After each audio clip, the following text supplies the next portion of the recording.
pierogi, kielbasa, sheet tray dinners.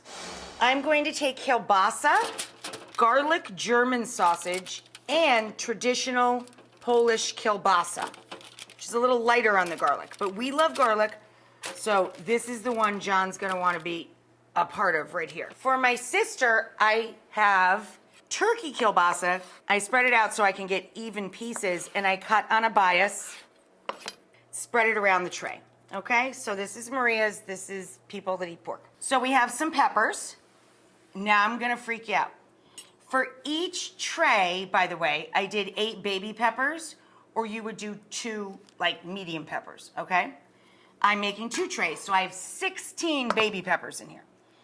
For each tray, you need 1 pound or so of sauerkraut. Now this comes already flavored as I would at home. This already has in it caraway and cumin seed. You could just buy plain and add caraway and cumin seed. You can also add allspice, juniper, black pepper. Any or all of those things are great. Then to this mixture, we're going to add onion. And I like to leave the root end trimmed, but still attached so that most of the wedges stay together as they're roasting in the oven, okay? A little hot sauce, and I use a teaspoon to 2 teaspoons, 1.5 teaspoons of chili powder or hot paprika. And I just look at that. 1, 2, 3.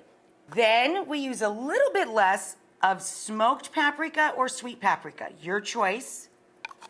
Then for each batch, 1 teaspoon, so we're gonna use 2 teaspoons total here, of granulated onion and granulated garlic.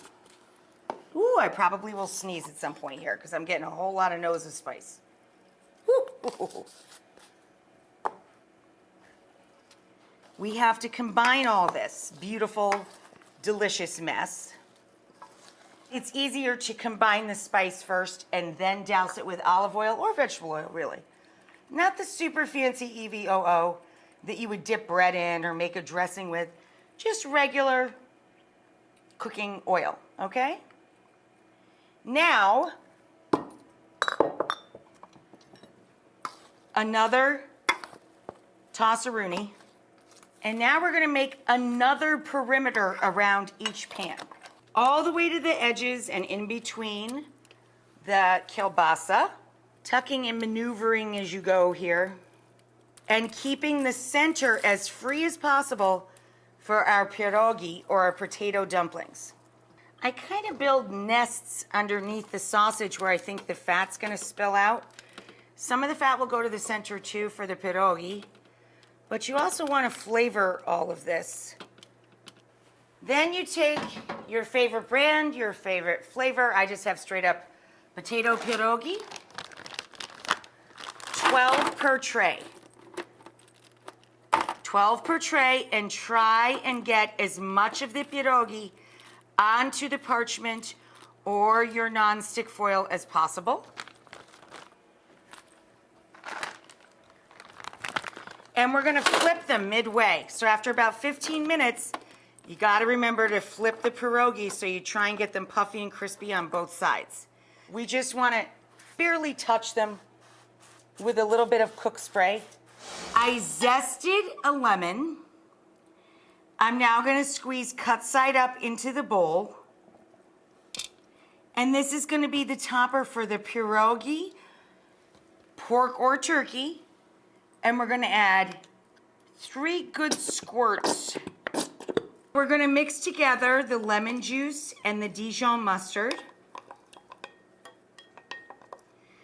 And then we're going to add some sour cream, about 1 cup if you're making 2 batches like I am. And we just thin that out and spice it up. I like white pepper in this and a little fine sea salt. And we're just going to take some chive and really finely chop that. Here's our pierogi. Here's our sausages.